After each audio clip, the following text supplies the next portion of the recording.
Fan interference.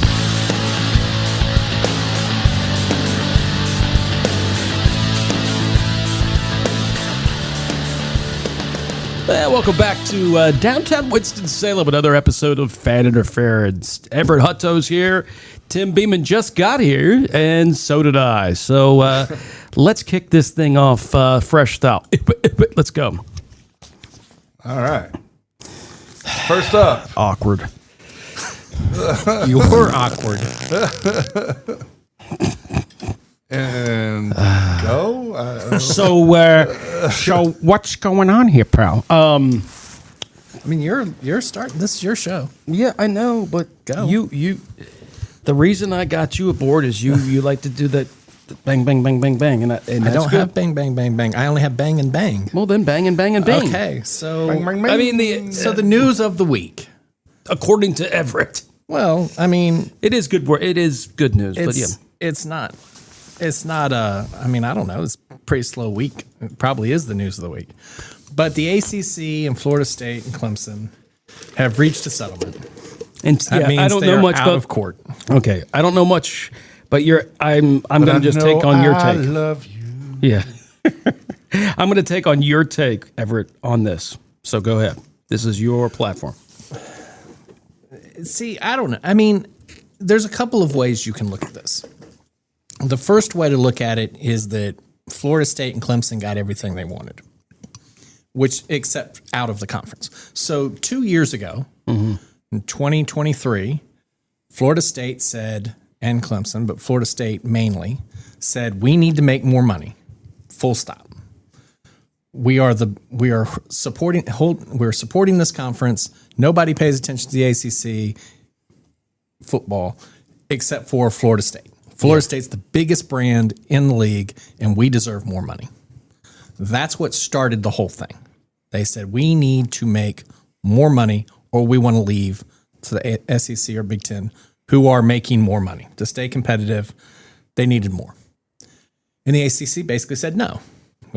We're going to split revenue evenly the way we always have. You get 1/17 of the pie, no matter how many people watch your games. Well, come 2 years later to today, well, actually Monday, Florida State gets more money. Full stop. The revenue sharing that is outlined in this settlement is that 40% of television revenue is divided by the ACC teams minus SMU, Stanford, and Cal. So the other 14, not counting Notre Dame because they're not a football team. So 14 ways you split 40%. The other 60% is divided upon your television ratings over the last 5 years, which puts Florida State up there. Right. Florida State's television ratings are higher than a lot of other people's. They have a lot more kids, a lot of fans, a lot of history. They do produce more. So Florida State's happy. Now, they're not happy they're still in the ACC. They wanted out. But sort of the settlement is they're stuck until 2030. Is it 30 or 30? I thought it was 36, but okay. No, the rights agreement was through 36. That was the original bit, they had to be there till 36. Part of the settlement is that starting in 2030, they can buy their way out for less than $100 million. I think it's $75 million. So the $500 million buyout gets dropped to $75 million. This is a big drop. Big drop. They get more money, or they stand to get more money. Let's put it that way. There's no guarantee that they're going to get more money, but they stand to because 60% of the distribution is based on television revenue, which they should do very well in. So they should make money there. So Florida State's pretty happy about all of this. They're still in the league, but they're making more money, which is what they asked for 2 years ago. And now they have a chance to get out in 2030 if they wish. Clemson, sort of the same thing. Clemson's actually in better shape because not only is Clemson a good market for football and drawing eyeballs there, but they're actually winning. Like Clemson went to the college football playoff this year. Florida State was 2-10. Clemson has a basketball team that's going to the NCAA tournament. Yep. So there's success initiatives as well, which Clemson is racking up on. So Clemson actually is making more money out of this. And so you look at it and you go, okay, everybody got what they wanted. Florida State and Clemson got more money. The ACC gets to keep both of them, at least until 2030. So it's settled. It's done. The outside looking in says, well, ACC just got whitewashed with this. Like, they've given Florida State and Clemson more than they were even asking for 2 years ago. If they'd just given them what they wanted 2 years ago, they would have saved a whole lot in court fees, and they would have them till 2036 instead of 2030. Maybe true, maybe not. The other thing that doesn't get raised, and I've seen a lot of stuff on this. I've read a lot of articles. I've watched a number of YouTube videos from people who think they know what they're talking about.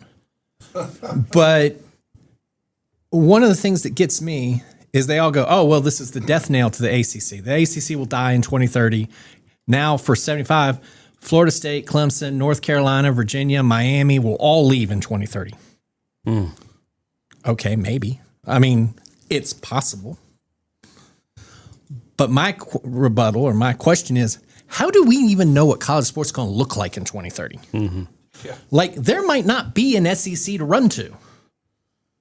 The SEC, the Big Ten, the ACC could all have a super group of 40 teams by 2030. Right. We have no clue what's happening. There might not be an NCAA. It'll be, Exactly. There might not be any of it. We might be having semi-pro football by 2030. Hell, we might have minor league football by 2030. Not even semi-pro. There's just so much going on. The House settlement, the settlement to the lawsuit, the House versus NCAA, has to be done in the next couple of months. We don't know what that's going to look like. We think we do. We think there's revenue sharing and $25 million per school to go to. We think we know what's happening, but it's not settled yet, so we don't really know. How's that going to affect the landscape of college football over the next 5 years? So, like I said, I really was hoping you guys had opinions on this because I didn't want it to be a dissertation of me. Well, no, I mean, what I was gathering from the little bit of what I've read and what I was listening to as far as this happening, I thought it was, what I gathered was it was a little bit more time for the ACC, buy some time to try to fix whatever. Is that a possible scenario for this? What is whatever? If by getting this and being in line, so at least they're happy till 2030. Can the ACC now use this to fix the ACC when Lee put the noise behind them, and then make it even more appealing, or make this a bigger conference, or do something whatever to make it not go away, say predicted or whatever in 2030? Of course. So what would you think they would do? Well, what has to happen, what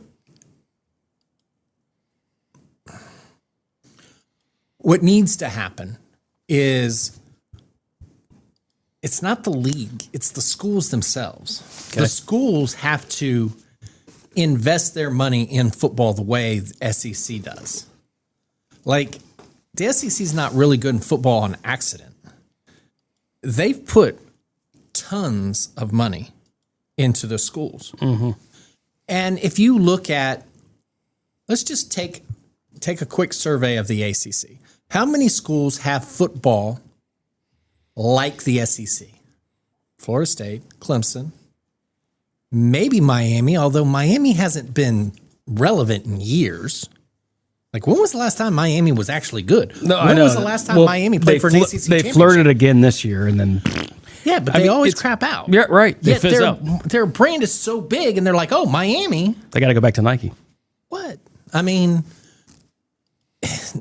North Carolina doesn't. Virginia Tech has historically really nice football, really good. But again, when was the last time they were good? Yeah. The ACC needs these brands the brands to be good. You can even look at Florida State and go, you were just 2-10. Like, I know you were 12-0 2 years ago, but you followed up 12-0 with 2-10. You are what your record was left. So, what are you doing, actually? Yeah, pipe down back there.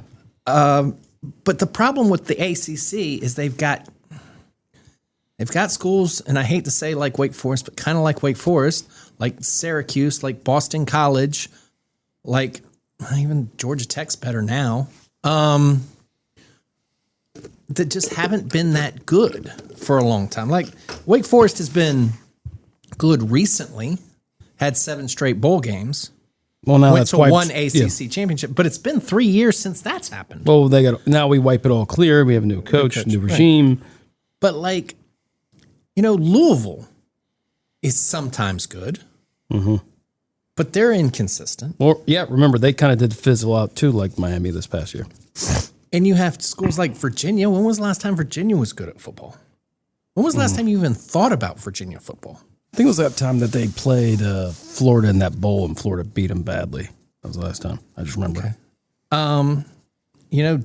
Duke's been good recently, but their coach that got them there went to Texas A&M, and now they're okay. They've got the old Miami coach, and he's like flexing his muscles, saying, "You guys got rid of me earlier." Yeah, Diaz, but. I think the Lord and Savior Bill Belichick is now at Carolina. Right. But again, North Carolina football. But the question is that now what they're putting all their eggs into? I mean, because of Bill Belichick, started growing their own eggs because it's so damn expensive. They're so expensive. Exactly. But I mean, that's the thing. I think State is one of the NC State is one of these programs that I've in school and just in culture that I think that is a SEC quality team and fan base that could be like SEC, but it's like kind of just underneath the surface. Like you can see it, and like I think they have the resources. A cyst. Yeah, I think they also have like. But do they have the resources? I mean, I think I don't know. I think they have good facilities, and I think it's right there in Raleigh.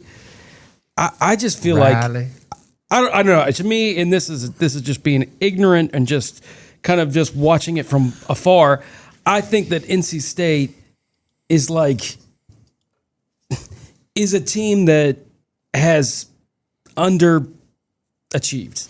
I think they could be somewhere where they could be one of the best in the ACC. And can be one of the best. I think they would be the number one spot. The number one spot for anybody in North Carolina. That's where they want to go to play as NC State. And I think that because the fans and how they travel and everything. I mean that reminds me of SEC type caliber team. Okay.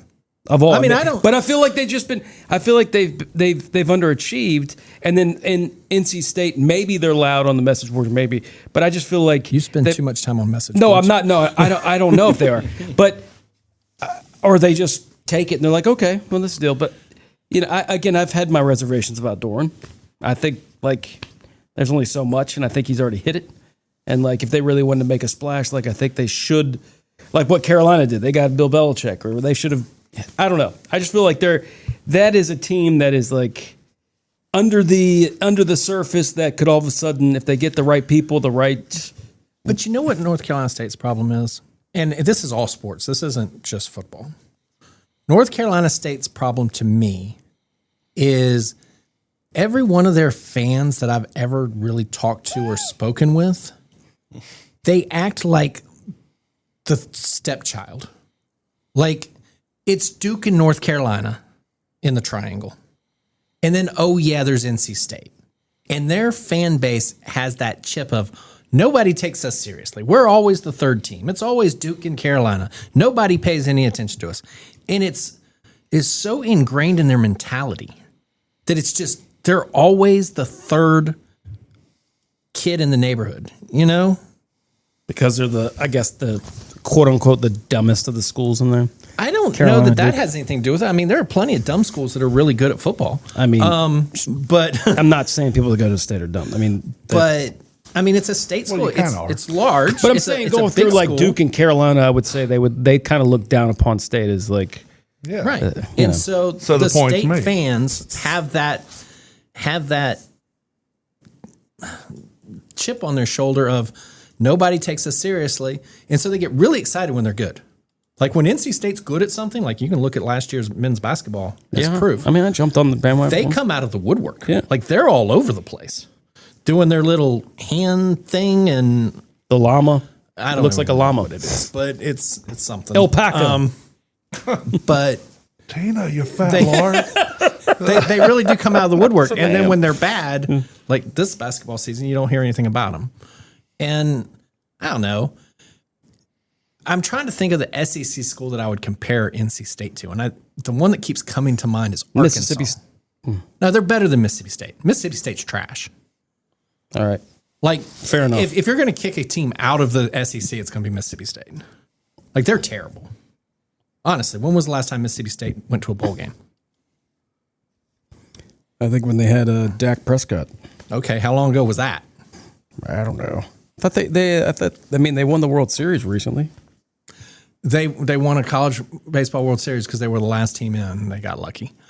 No, they did. They got lucky to win. They should have won when they had Rafael Palmeiro and Will Clark. Yeah. They didn't win then.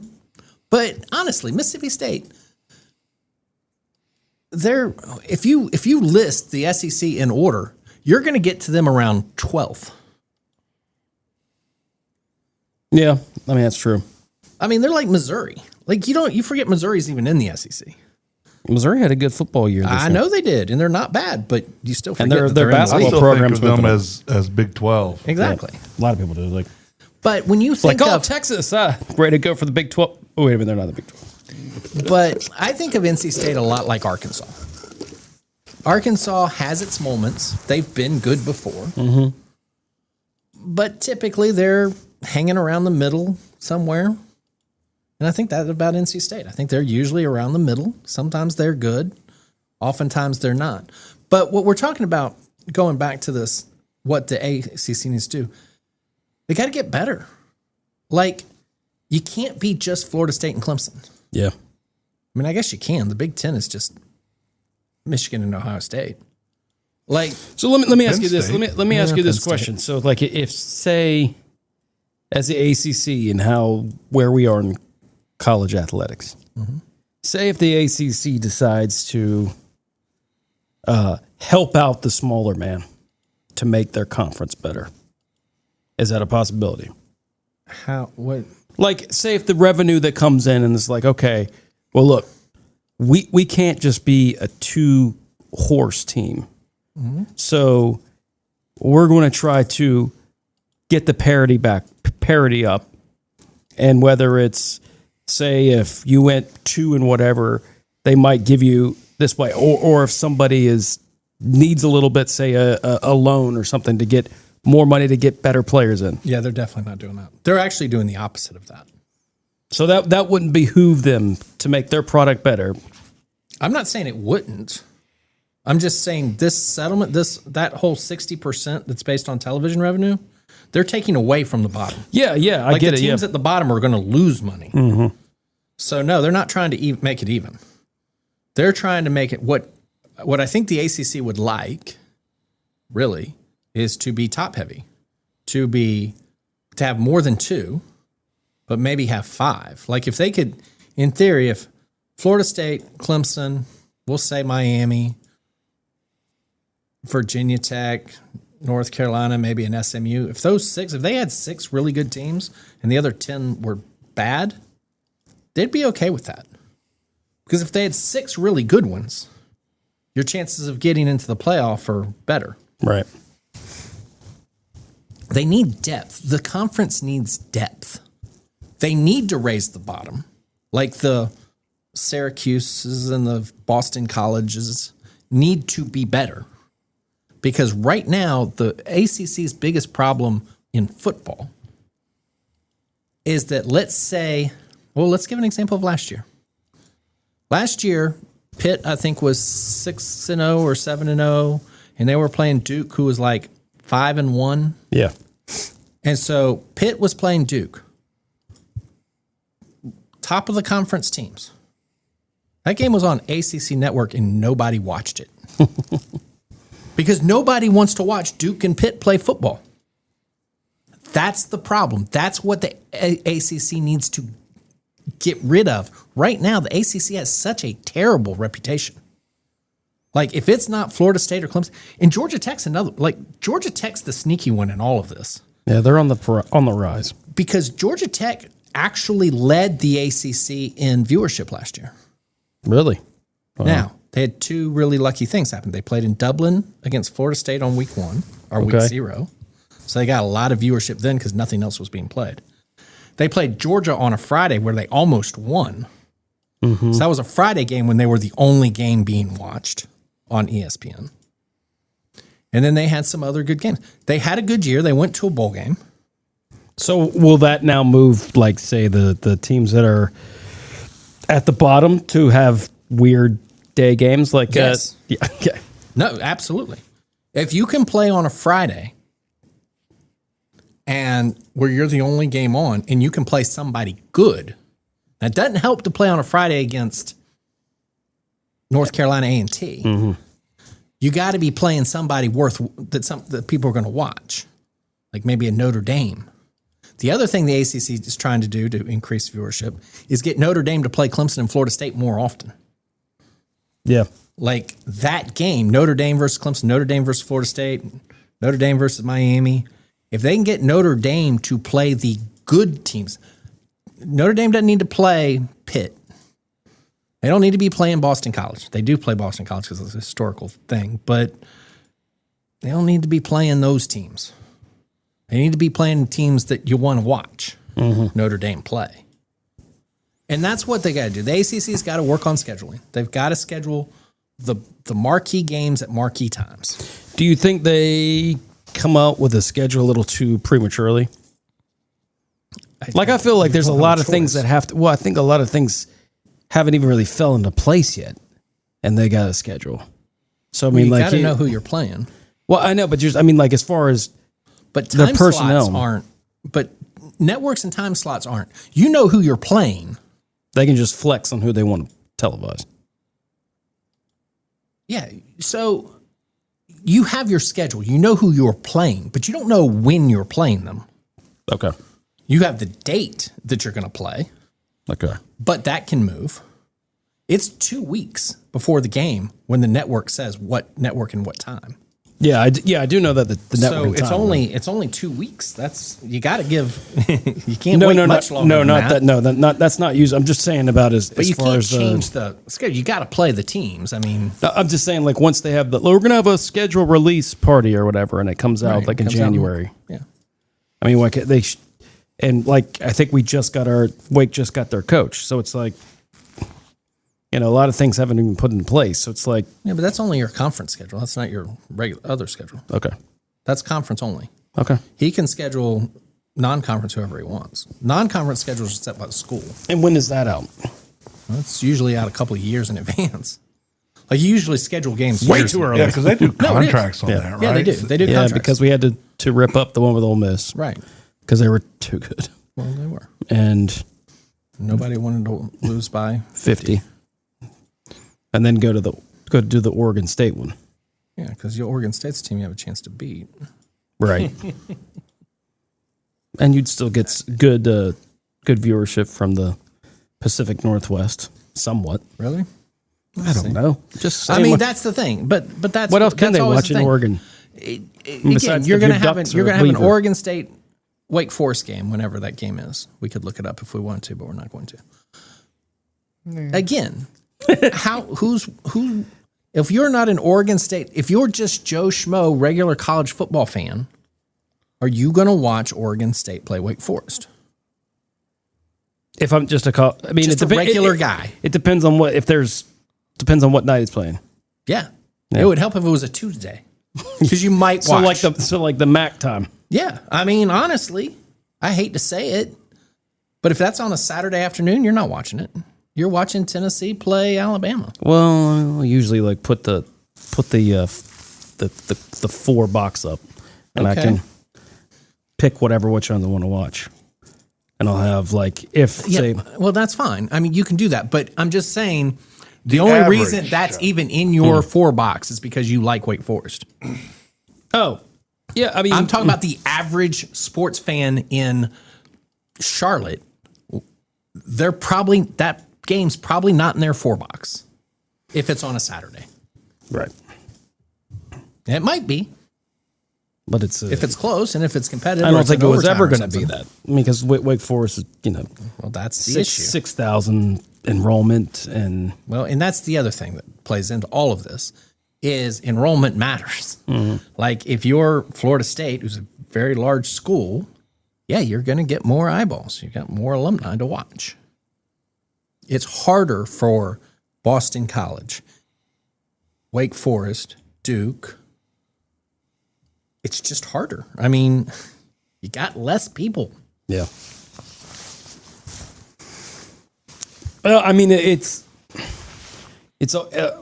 I've always been worried about the ACC ever since like the COVID, and that remember that summer where everybody was freaking out on people not leaving this conference, then the rumors. But if this can buy them enough time to figure it out and make it more of a juggernaut of conference than What I think, I mean, I don't think you ever expect the ACC to be on par with the SEC. And the Big Ten, the thing about the Big Ten is, okay, they're more than Michigan and Ohio State. There is Penn State, sometimes Wisconsin, sometimes Michigan State, this year Indiana. right. But there's a lot of Purdue's in Iowa's, in Illinois, and there's just a bunch of teams that aren't very good in the Big Ten. Like Purdue. Drew Brees, the last time you paid attention to Purdue football? Yep. Until this year, Indiana was in that. Now, Indiana got better this year, but historically, garbage. Yeah. Minnesota actually has had good teams. They got a good. But coach. are you yeah, they do. And they've had good years lately. But are they one that you just go, ooh, Minnesota, I got to watch that game? Well, Iowa State, actually, Iowa State's not in the league. It's Iowa, and Iowa State's in the Big 12 still. Yeah. There's another Middle America one that I'm forgetting about. But, I mean, you don't even know who's in the league anymore. Oregon? Northwestern's in the. Oh, Northwestern. That was the one I was thinking of. Northwestern football. Might as well be Wake Forest football. Might as well be Vanderbilt. Do you even know the difference between the three? It's just Duke and Northwestern actually have been playing the last couple years, and I don't know who's been watching those games other than Duke and Northwestern fans. yeah. But what I think the ACC has to hope for, and I think what the hope is that Florida State and Clemson make some money in this, make more than everybody else. They do well.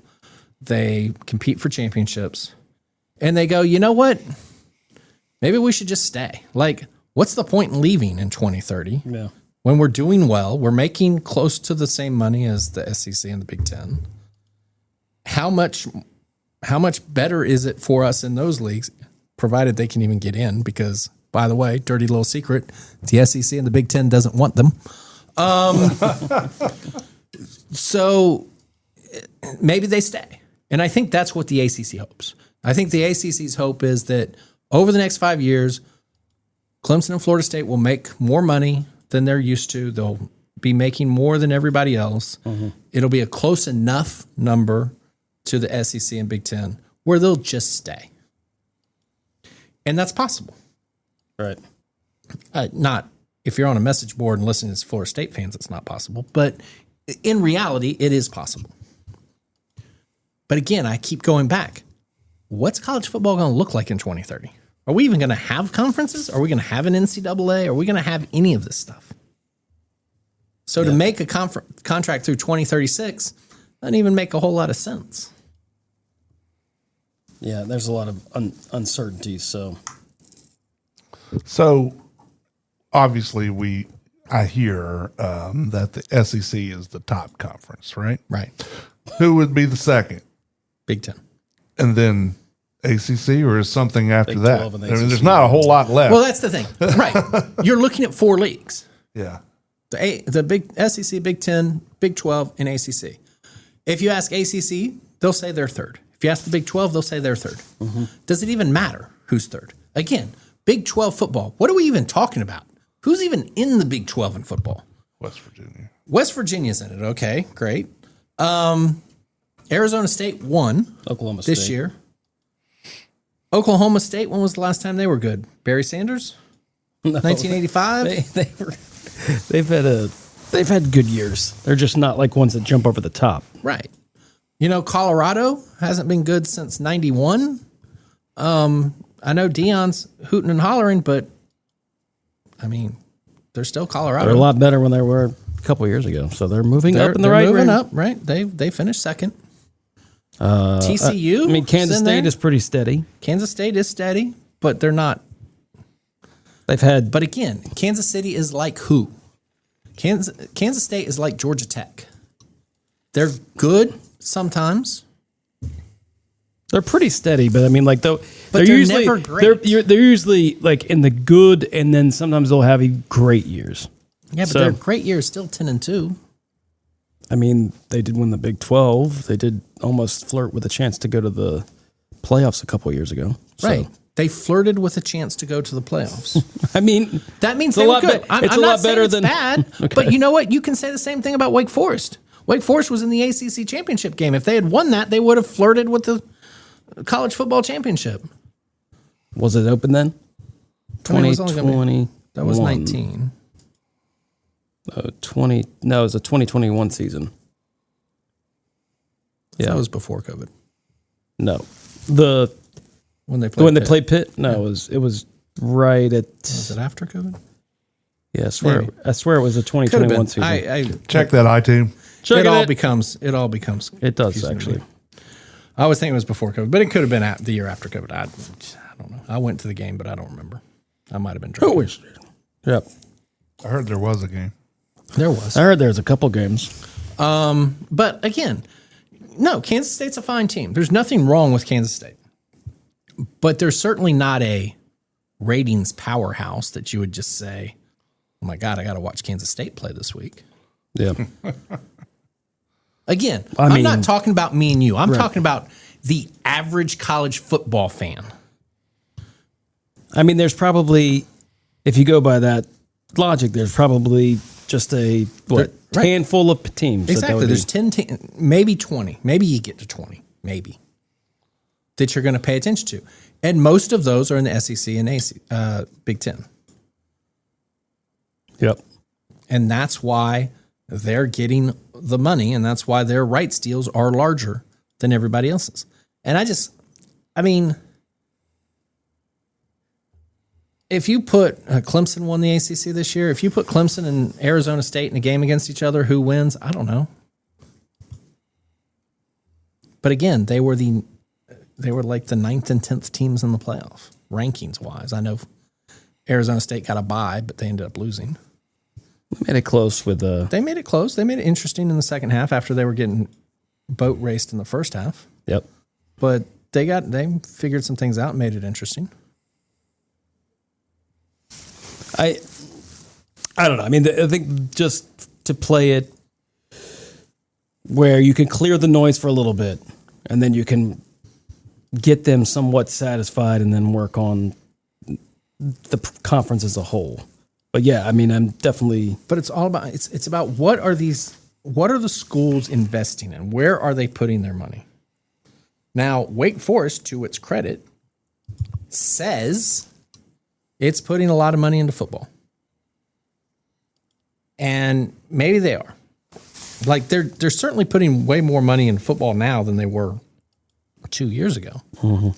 But is Wake Forest ever going to be able to put enough money into football? Because Wake Forest's biggest problem is the same problem that Northwestern and Vanderbilt have, is that you have to go to class. Yeah. Like, I don't know how many Alabama and Georgia players are going to class. And I don't mean they're taking classes, but they're all online. They're not physically in a classroom. So they can take those online classes whenever they want. Right. Whereas at Wake Forest, I know for a fact, they have to be in class. Yep. Like, you don't get the option of online classes. So that makes it harder. And I mean, Wake Forest has a lot going for it as far as facilities. Wake Forest has among the best facilities. I mean, yes, Clemson's is better. Yeah. But they're in the top 5 in facilities. Yeah. They are spending some money, more money than they have in the past. But again, the kid has to go to class. The kid has to be smart enough to get through Wake Forest, or even smart enough to get into Wake Forest. And when you're talking about, I hate to dump on Louisville, but I know from experience that Louisville's academic requirements aren't, Wake Forest's. Right. Louisville can get a different kid in than Wake Forest can, and more of them. And that's actually Wake Forest's biggest problem. Wake Forest typically, starter for starter, can be competitive with almost everybody. It's the backups where Wake Forest struggles. It's the depth where Wake Forest usually struggles. At least in football. But, maybe they can add more. Maybe they can get more. Maybe the new coach can coach them up. And I don't know. We'll see. It'll be interesting to see what it looks like. But it's just, if the ACC is going to make the jump and be the third, or even, try and be close to second, it's got to be more than Clemson and Florida State. Yep. Totally agree there. Totally agree. And Florida State can't go 2-10. No. So what's next on the agenda? Well, I don't know. Did you like hot stove stuff? There's been a lot of NFL stuff, if you want to talk about that. Yeah, I mean, it's interesting. I don't know what else you really want to chat about. It's Hey, interesting. damn, Debo.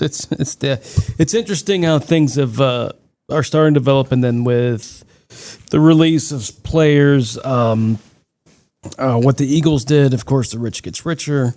I mean, signing Saquon to an extension was brilliant. I mean, just the Eagles are just sitting pretty anyway. I think I probably would be not too thrilled about the Debo pickup if it wasn't for Adam Peters as our GM, because that means he knows Debo well because was with San Francisco and thinks a lot about him. So he feels like he could bring him over, and he really could, good player. Yeah, When he wants to play. well, yeah. I mean, it was not, if you get what Washington gave to San Francisco, if you get 2023 Debo, that's a pretty good steal. That's a steal. No, if you get, it's a steal anyway. I mean, they gave up, a 5th round draft pick? That's it. I mean, you got a player who has the potential to be really good. Mm-hmm. He's a guy that you can put in the backfield. You can put him out wide. You can move him around. He's a defensive coordinator's nightmare. Yep. He doesn't have to be great. He just has to be good. He has to be present. Yeah, he has to be present. He has to want to play. That's the big thing. But think about Washington's offense. If you can put him anywhere, line him up in the backfield, make people have to think about more than just the quarterback. Totally agree. Have him go out wide. Yep. Make people have to think more about just McLaurin. I can't. McLaurin. Yeah. I mean, he gives them, if nothing else, a decoy. Yeah, and I'm sure Kingsbury is pumped about that. Yeah. Another I mean, there's a another lot toy. of things you can do with him. He doesn't have to be great. I mean, you gave up a 5th round draft pick. Who cares? I mean, I'm a little surprised San Francisco made the trade. They must have really wanted to get rid of him. Oh, I think so. I think they also needed to free up money, and it was one of those things just kind of worked out. So, and hopefully, it does work out for both teams. So I don't know how it's going. I mean, like I said, San Francisco gets rid of a headache, and they free up some money. Maybe they've got an idea. And now San Francisco's front office has done good things lately, so I think you should trust them and what they're doing. But it was a head scratcher for me. I think he's a better player than a 5th round draft pick. Me too. Chargers released Joey Bosa, which a little bit surprising, but he has been in the league for a long time. He's just always hurt. Him and his both Boses. He's been hurt a lot. He has made 5 Pro Bowls though. And it saves Both Boses. It saves the Chargers $25 million, which I guess is the reason they did it. Stupid. DK Metcalf requested a trade out of Seattle. I think that was more to try to reunite with Pete Carroll in Vegas. Well, I mean, there's plenty. I mean, I don't think there's going to be any shortage of suitors for him. I think any team would love to have him. I could see him in the black and gold. Heck yes. See, like I said, a lot of people would like to have him. Speaking of Vegas, Max Crosby gets the highest highest paid non-quarterback contract. And here's a guy that was Here's a guy that wasn't actually very highly recruited out of high school. I mean, just turned into a beast. Yeah. You mentioned Philadelphia signing Zach Bond and Saquon Barkley. Saquon Barkley now the highest paid running back at 2 years, $41 million. Is it going to turn the corner? Running back's going to be cared about? No, they're not. It's not even worry about it. You got to be Saquon Barkley. Used to be a time. Well, actually, in the one of the many, of course, the mock drafts they have Washington getting a running back in the first round. Obviously, it's the late first round, right? And it's the kid from North Carolina, Steve. It's actually Steve. Yes. No, that would actually be a good pickup if they could get him. I can't remember his name, but I know he's a good player. Is that like a Marion or something? Something. Steve, Amarian Steve. Speaking of weird trades, the Chiefs sent Joe Thuney to Chicago for a 4th round draft pick. Mm-hmm. This is an all-pro offensive lineman. Well, at least what's his name? Smart. He's got to get the trenches right. And they only give up a 4th round for him. Or Chicago only gives up a 4th round for him.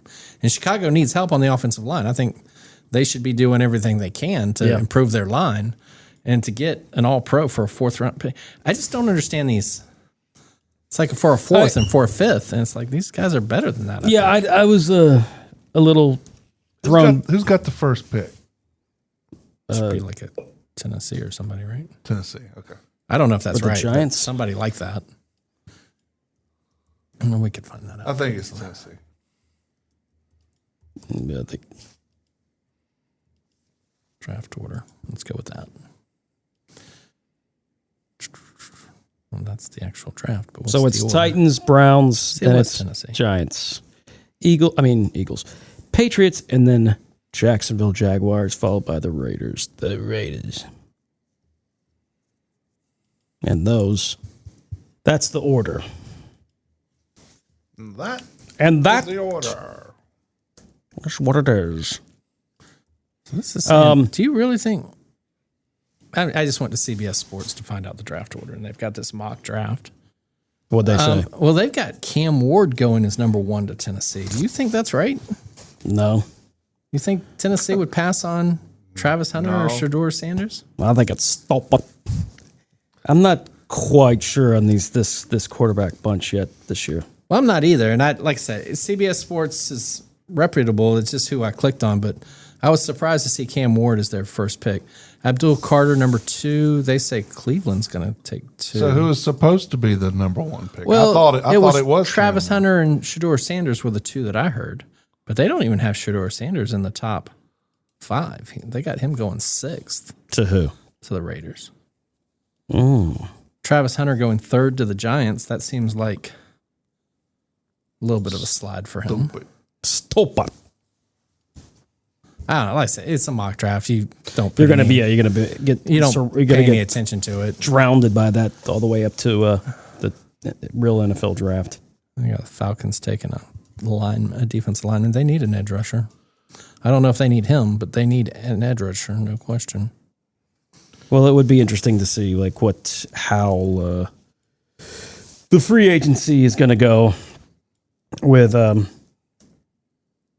things kind of heating up. It's constantly getting. This is definitely different buzzed. than your mock draft because this guy's Washington taking Derek Harmon, a defensive lineman, rather than a running back. But like I say, it's just a mock draft. It doesn't mean anything. Mm-hmm. Let's see what else has happened in the world. So I know you don't follow hockey, but how are you feeling about Ovechkin right now? He needs 10 goals to pass Wayne Gretzky for the all-time goal record, and he has 20 games left to do it. Think he scores 10 goals in 20 games to please knock it out don't this year? take it from Gretzky Well, if he to do- Ruski. Well, if he Oh, doesn't, he's doing it. Like he's going to score 10 more goals before he retires. So okay. it's I was going to about happen. to say everybody's talking like he's not going to be here next year. No, he's going to be here next year, and he's going to break the record, if not this year, next. So the record's going down. No chance it makes it. Yeah, he'll never touch the scoring record. Oh, there's no way. You could take away all of Gretzky's goals, all 894 of them, and he would still be the scoring champion because he has that many assists. Is that how are points? It's points or goals plus assists. And Gretzky has so many assists that if you took away all of his 894 goals, he'd still be the scoring leader. Wow. So Ovechkin only score. I mean, look, Ovechkin doesn't pass. He's strictly a goal scorer, but he's really good at it. Like he's got 885. So I think it's impressive. I mean, and the other thing about Ovechkin is he's been playing for 20 years. I mean, he's got to be 40 now, right? Yeah. He's been playing a long time. And I mean, I think it's good for hockey. It gives people love numbers and people love records. And so the fact that there's a chase, anytime you put Gretzky's name on something, people pay attention to it. And the fact that there is a chase and he's going to do it, if not this year, next, I think it makes more people watch hockey. And the Capitals are having a great year. I mean, they're in first place in the Eastern Conference. So Too bad Bijan's not here to talk about I know Bijan could talk about. He would love to talk about. He'd love to the talk about Caps. the Caps, yeah. But yeah, they're doing great. The other one, speaking of numbers and records, this week LeBron James scored his 50,000th point in the NBA. Yeah. Now he's already the leading scorer. I mean, the 50,000 has nothing to do with him being the leading scorer. He's been the leading scorer for a while now. But 50,000 points in the NBA seems like a lot. That is a lot. I mean, it's He's kind going to of play till he's 50. Well, he might. But it's like, it's one of those things where you go, it's a big number. And he's played a lot of games. Like LeBron has stayed healthy. He hasn't really had major injury through his career. So he's been able to play a lot of games and therefore score a lot of points. But when you talk about, sort of the greatest, like they expanded the playoffs. Yeah. So he's played way more playoff games than, say, Jordan. Jordan's won more championships and done stuff, but LeBron simply played in more playoff games.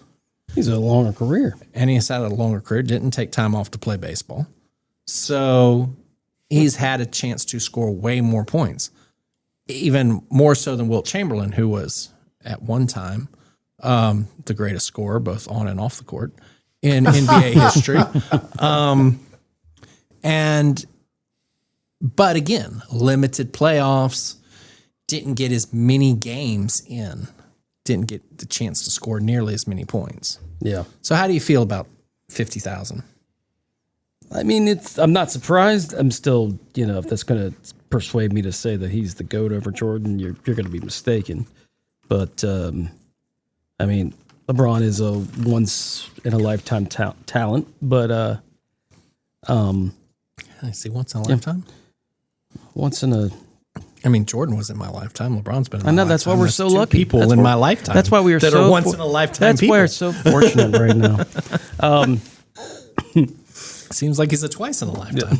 But But I I don't mean, know. it says. I mean, look, like you said, he doesn't get injured. He He keeps his nose clean. He doesn't get in trouble. You don't hear much drama. Like, for somebody that's been the king of basketball for a long time, like, for as with all the resources they have now for media and everything, like, you would think whatever he's done to be able to stay away if he's doing shady stuff and he's keeping away is pretty impressive.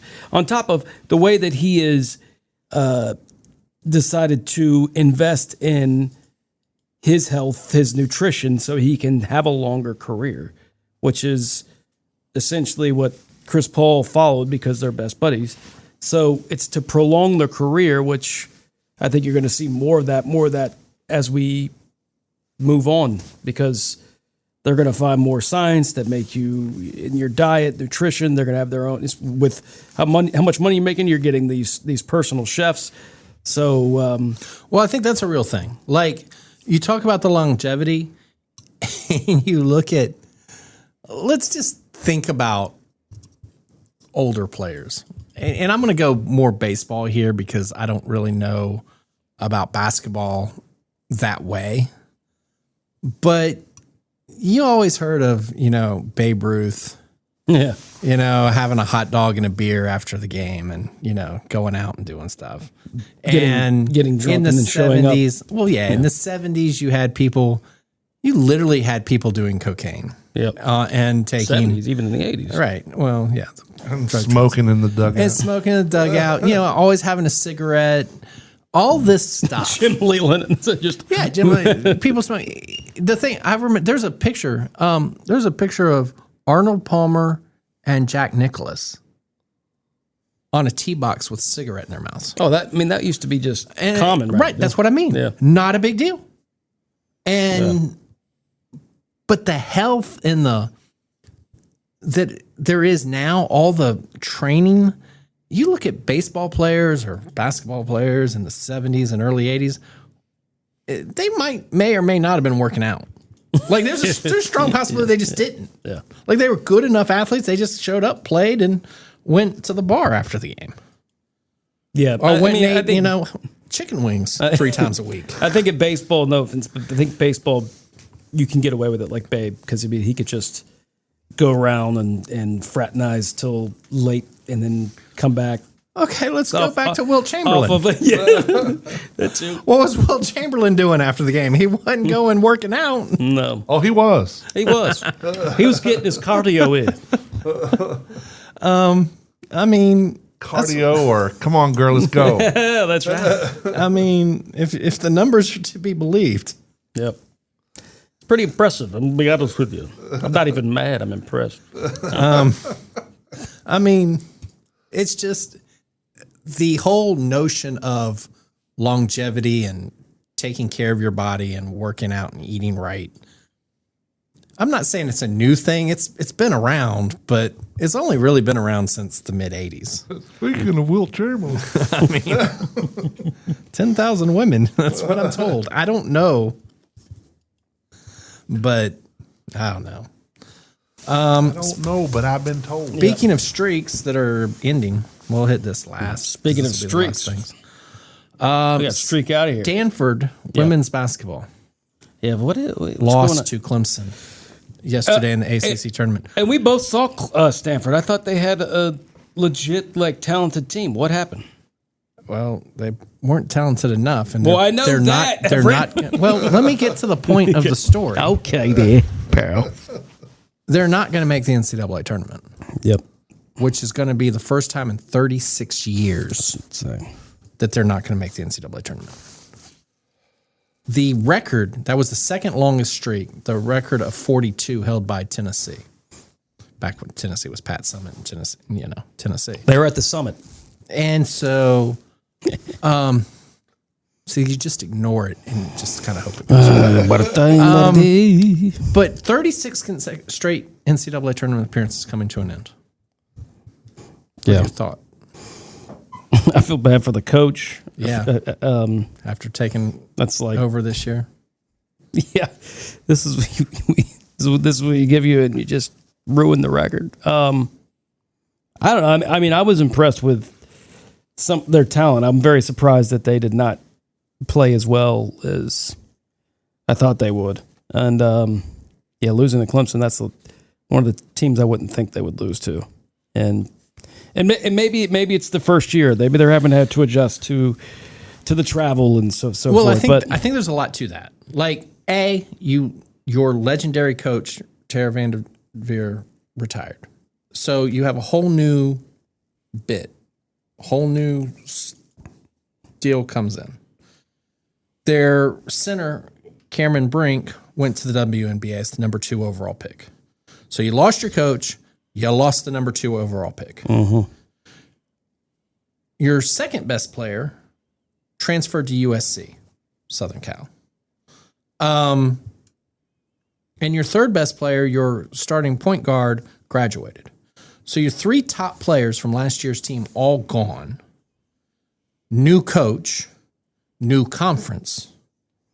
That's a lot. It's a mix. It's a marriage for disaster. Yeah, the rest of it. Yeah. I mean, to be honest, that's a lot going on. Yeah, I mean, I'm not saying you would fire the coach. I think but you would still think you would have made the tournament. They were in the Final Four last year. I know that's hard to believe, because of how this year went. But there's a lot that you just said right there that is tough to overcome by anybody that's not even traveling from one side of the country to the other. Right. So, it might take a year for them to get used to the style that's different from, their Hall of Fame coach. But I mean, apparently she's not doing too bad at recruiting. No, and they were young. I mean, their best players were freshmen and sophomores this year, and so I think they'll be better. Look, the ACC is a lot better than the Big Ten, Big Ten was in college basketball. The Big Ten had USC, UCLA, and Stanford. Those were the 3 good teams. ACC has Notre Dame, Duke. You mean the North Pac-12? Yeah, Pac-12. I said Big 12. I knew that was wrong when I said it, and I was like, nobody's corrected me, so it must. You're right. Pac-12. I'm sorry. Had Stanford, USC, UCLA. Those were the 3 good teams. Nobody else was really very good in that league. In the ACC, you're sitting there with Duke, Notre Dame, North Carolina, Louisville, NC State. NC State's really good. Georgia Tech. There's like 6 teams all ranked in the top 15. Yep. So, yeah, it got harder. I think Notre Dame's the best team in the country, and NC State's not too far behind. NC State's really good. Hannah Hidalgo. That's Notre Dame, yeah. Yeah, Notre Dame. That's what I'm going to say. Miles and Hidalgo are insane. Good. So, yeah, they're talented. I don't know. I haven't watched, South Carolina play enough. UConn is still UConn. Paige Beckers is still there. It's going to be interesting. Texas apparently is really good. Oh, that was another thing. Texas and South Carolina tied for the coin. Yeah, coin flip. What do we think about the coin flip being like the 3rd tiebreaker? What's the odds of that happening like every year?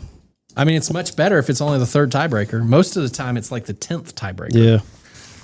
Like usually you go through this long list. When do they do the flip? It kind of reminds me of Friday Night Lights. Remember the scene where they had to flip the coin to see if they got into the playoffs? Well, that's exactly what it was. They did it in the commissioner's office. The commissioner flipped a coin in his office. Already? Yeah. Who won? South Carolina won. Tournament started yesterday.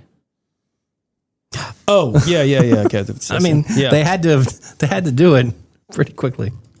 That makes a lot of sense. So yeah, it was just in the commissioner's office. Sankey flipped a coin, came up Gamecocks. But Texas is the number 1 team in the country, but number 2 seed in their conference. Yeah, that sounds about due to coin flip. Yeah. That's 210. You know what that means? Time to ride on out of here. You got an appointment, don't you? I do. Got an appointment with my 2 fists going straight to your face.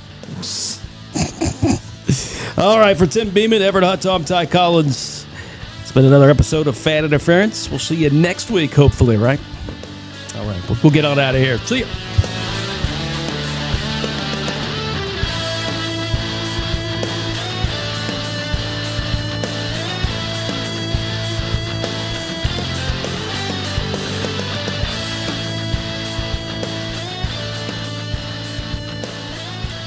The views views and opinions of this podcast are solely those of the contributors and not necessarily those of our distributors or hosting company. This podcast is copyrighted, and no material from this podcast can be used or reproduced without the expressed written permission of the Less Desirables Network and Such Limited Incorporated.